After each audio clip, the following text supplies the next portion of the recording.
In this video, I'll show you how to record phone calls on iPhone. First, ensure that call recording is enabled in your settings.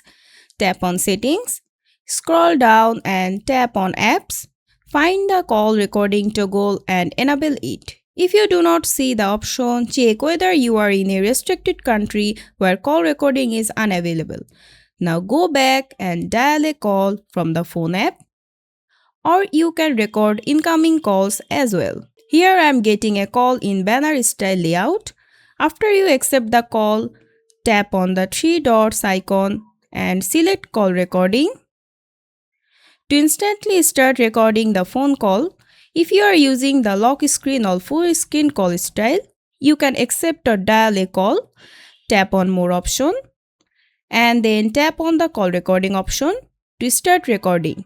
After the announcement plays, the phone call record will automatically begin and continue until you end the call or stop the recording manually. To stop recording, tap on the stop button. The recording will then be saved in the Notes app. On the main screen, tap on the call recordings folder to view all your recordings with save contact name. When you play the audio in the Notes app, you can also read the transcript if it is available. And that's it. I hope this video was helpful. If it was, please give it a thumbs up and don't forget to subscribe.